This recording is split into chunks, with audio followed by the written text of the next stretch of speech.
Hello everyone, welcome back to our next class of class 12 physics, chapter electric fields and charges. Our next topic is Coulomb's law in vector form. So, as we have discussed about Coulomb's law, today we are going to analyze Coulomb's law in vector form. Get started. Introduction to Coulomb's law in vector form. Coulomb's law in vector form is a mathematical representation of the electrostatic force between two charged particles. Coulomb's law vector form में हमने बात की थी दो charge particle पे के बीच में लगने वाली फोर्स को हम डिफाइन कर सकते थे by the formula bye Coulomb's law. Now we are discussing about Coulomb's law in vector form. So it takes into account both the magnitude and direction of the charges involved. In this lecture, we discussed about Coulomb's law simply between two positive or two negative or two opposite charges. But today, we will discuss Coulomb's law in vector form because it is mandatory. This form, why this formula? Why Coulomb's law in vector form required? Because for both charges, for both charges, we'll consider the magnitude also with the direction of the charges involved. At that time, we discussed the force between two charges. So, हम अभी बात करेंगे magnitude की भी और direction की भी कि दो चार्ज पार्टिकल अगर रखे हैं उनके बीच में लगने वाली फोर्स जो है हम उसका कुलम्स लॉ उसके फॉर्मूला को जब हम डिफाइन करेंगे force of attraction between two positive और टू नेगेटिव चार्जेस तो हम इन उसमें लगने वाली डायरेक्शन को भी कंसीडर करेंगे. दैट फॉर्मूला जब हम उसके लिए फॉर्मूला बनाते हैं तो बात होती है इन वेक्टर फॉर्म. तो formula Coulomb's law. The formula for Coulomb's law in vector form involves the unit vector r cap. So, जब हम यहाँ पर फॉर्मूला की डिफाइन करेंगे हम फॉर्मूला देखेंगे अभी आप तो आप समझेंगे कि यहाँ हम जब वेक्टर फॉर्म की बात करते हैं तो यहाँ एक फॉर्म वेक्टर इंट्रोड्यूस हो जाता है vector are cap. Vector are cap R cap R cap ये डिस्कस ये आर कैप वेक्टर्स के बारे में आपने अपने प्रीवियस क्लासेस में पढ़ के आप आए हैं तो I hope you better understand that which points from the source charge to the test charge. ये वेक्टर आर जो इन्वॉल्व किया है ये क्या काम कर रहा है. Understanding this form is crucial for accurately calculating electrostatic forces in various scenarios.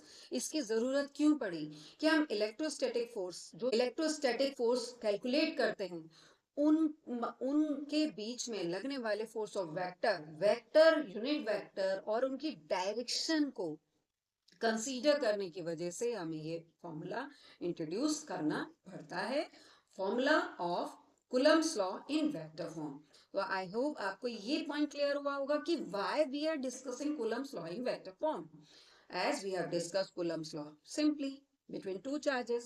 So here a beautiful picture in front of you people. देखिए यहाँ पर Q1 Q2 to test charges. ठीक है, अब यहाँ Q1 पर लगने वाली फोर्स जो कि जब मैं बात करूंगी Q1 पर लगने वाली फोर्स की तो वो किससे लग रही होगी, किस चार्ज से.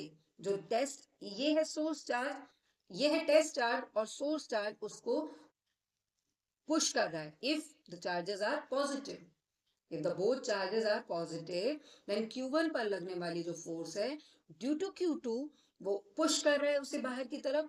Force will be F12 vector at that time.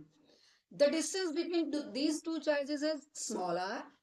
And we introduce here is R cap 2 1. जब आप 2 से 1 पर बात करेंगे तो 2 1 होगा और जब आप 1 से 2 की तरफ चलेंगे तो 1 2 होगा. इन मैनी बुक्स ये डिफरेंट दिया है लेकिन बस आपको इतना फंडा समझना है कि जब हम Q1 पर बात कर रहे हैं तो F12 वेक्टर ये आपका होगा फोर्स. जब हम 2 पर बात कर रहे हैं तो F21 वेक्टर फोर्स होगा. ठीक है, अब हम इसे कैलकुलेट करते हैं. Let's see. We calculate Coulomb's law in vector form. how we have two positive point charges. Point charges, what we are discussing? We are discussing electrostatic force. तो वो हमेशा point charges के बीच में लगने वाली force का काम जो होगा वो electrostatic force में आता है. और so these two positive charges are, these are point charges. सबसे पहली बात तो these are positive and positive point charges. Now positive charges हैं तो and distance between them will be small r vector. Charges are q1 and q2 and distance between them will be r vector, because we are introducing vector and unit vector here. Okay, so now अब बात कर रहे हैं, क्योंकि जैसा कि हमने अभी आपको हमारी शॉर्ट वीडियो में भी बताया था, दोनों पॉजिटिव चार्ज हैं तो दे बोथ विल फेंको उठा के एक दूसरे को, ripple each other, isn't it? अब जब वो फेंकेंगे तो ये इसे यहाँ की तरफ पुश करेगा, Q2 Q1 को पुश करेगा, निकल यहाँ से, ये गया, और Q1 Q2 को पुश करेगा दिस साइड, दोनों एक दूसरे को पुश करेंगे, बाहर की तरफ फेंकेंगे, दूर हटाएंगे. अब यहाँ जो आपका Q1 चार्ज है, फोर्स लग रही है F12. यहाँ कंसीडर, यहाँ की बात एक ही बहुत क्रिशियल पॉइंट है आपका, means force on 1 due to 2. Force on charge 1 due to 2 will be F12 vector. अब एक और पॉइंट यहाँ पर बहुत इंपॉर्टेंट. देखिए, जब भी कभी आप डिस्प्लेसमेंट निकालते थे तो ऑलवेज हम बात करते थे क्या, फाइनल माइनस इनिशियल. यहाँ इस साइड लगने वाली जो फोर्स होगी वो होगी R1 vector minus R2 vector. यहाँ जो फोर्स होगी R2 vector minus R1 vector in this side. ठीक है, अब सी, क्यों?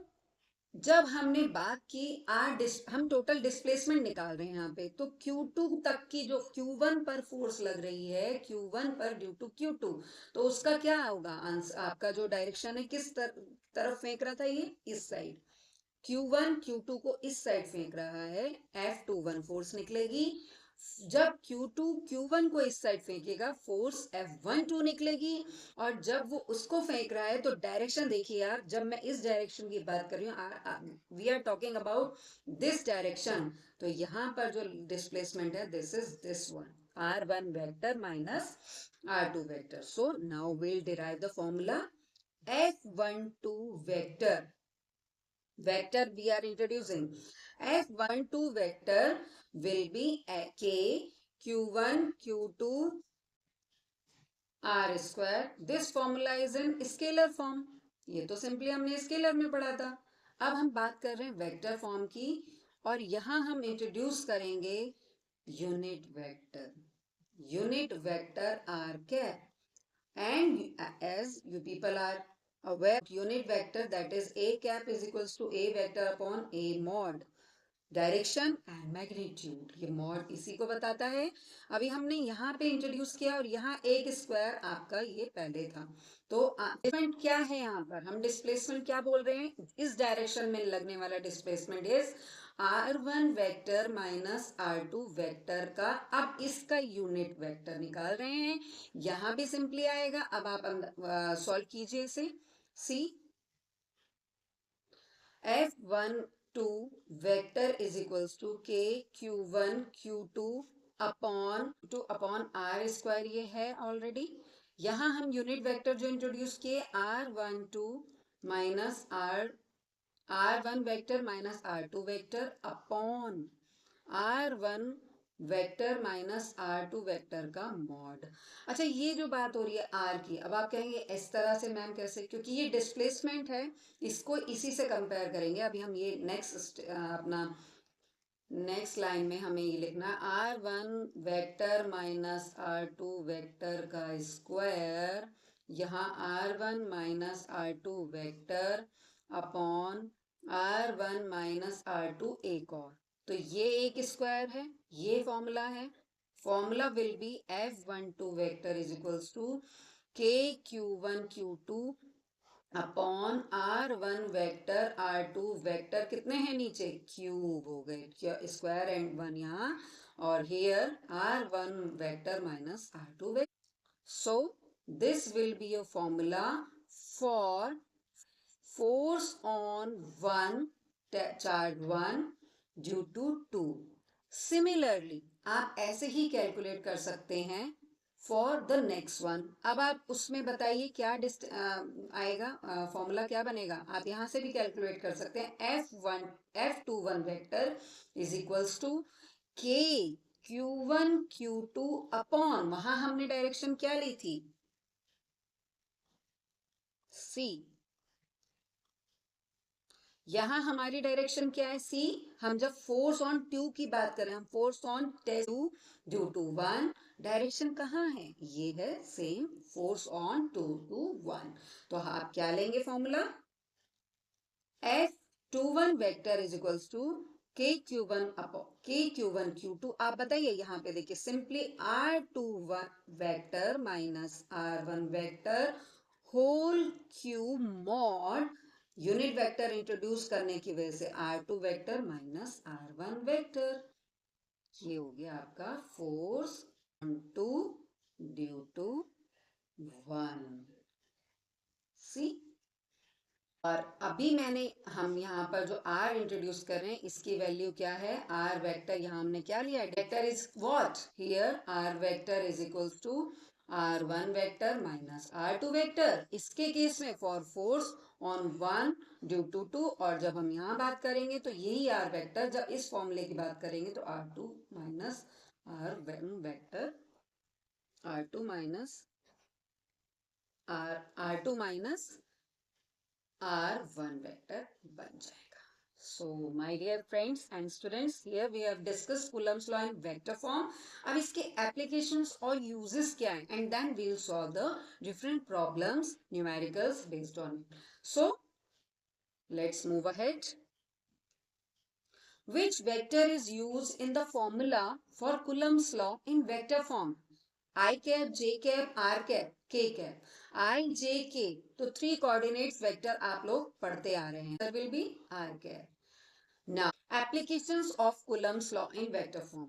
क्या एप्लीकेशन है हम बात क्यों कर रहे हैं Coulomb's law की वेक्टर फॉर्म में पढ़ने की जरूरत क्या पड़ी Coulomb's law in vector form finds applications in various fields such as physics, engineering, chemistry. It is used to analyze the behavior of charged particles in electric fields. Electric fields design electrical circuits and understand the interaction between charged objects. उनके बीच में लगने वाला interaction force, attraction, repulsion, whatever.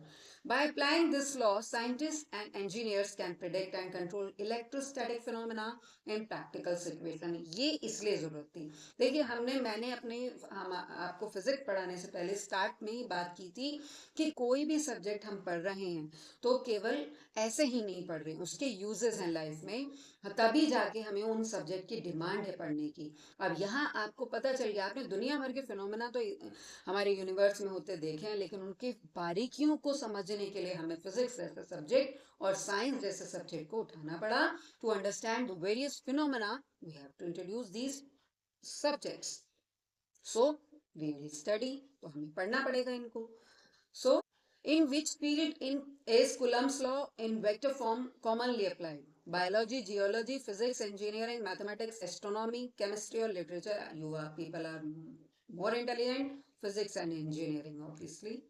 How does the application of Coulomb's law help in practical situations? Predicting weather patterns, controlling electrostatic phenomena. Obviously, electrostatic phenomena. Answer will be electrostatic comparison of Coulomb's law in scalar and vector form अब देखो हमने जब पहले scalar form में पढ़ लिया था तो रीजन जरूरत क्यों थी वो हमने पूरा क्लियर किया लेकिन अब हम साथ में हम इसका कंपेयर करते हैं क्यों जरूरत थी Coulomb's law in scalar form focus only the magnitude के बारे में आप लोगों को पता होगा मैंने बताया था परिमाण वैल्यू लाइक मैं आप यहाँ पे लिख दूं वन वॉट यहाँ 1 है ओनली और यहाँ लिखा 100। आप लोग कह देंगे अरे 1 तो बहुत छोटा है 100, लेकिन जब मैं बात करूँ यहाँ पे 100 सेंटीमीटर और 1 मीटर की, तो विच इज ग्रेटर? 1 मीटर। ये जो होता है ना ये number, this is magnitude, quantify करता है जो number, that is magnitude. Coulomb's law in scalar form focuses only on the magnitude of charges and distance between them. बस इतना ही था, neglecting the direction of the force। वो force की direction को नहीं consider, बताता था कि force किस direction में force लग रही है आपकी, ठीक है। तो यहाँ पर हमें जरूरत पड़ी Coulomb's law in vector form considers both magnitude and direction। ये आपने वेक्टर चैप्टर में पढ़ा था, क्लास 9th and 11th में आपका इंट्रोडक्शन है वेक्टर के लिए। Providing a more comprehensive understanding of electrostatic interactions. अब ऐसा तो है नहीं कि कोई भी चार्ज पार्टिकल सिंपली बस एक ही लाइन में चलेगा, दो डिस्टेंस बीच में हो जाएगा, नहीं नहीं, वो तो रैंडमली कहीं भी बिहेवियर करेगा ना। तो उनके बीच में लगने वाली फोर्स ऑफ इंट्रैक्शन को निकालने के लिए हमें वेक्टर फॉर्मूला जरूरी चाहिए होता है। We need vector formula. Understanding the differences between these two forms is essential for accurate calculation and prediction in electrostatics. So this is the demand, and here we discuss about comparison of Coulomb's law. Now what aspect of the force does Coulomb's law in scalar form neglect? क्या चीज scalar form में नहीं introduce होती? Direction obviously. Why is understanding the difference between scalar and vector forms important? क्यों जरूरत है? For accurate calculation. So, my dear friends and students, today we have discussed Coulomb's law in vector form. I hope ये topic आपको clear हुआ होगा. If you have any query or doubts, please write down in comment section.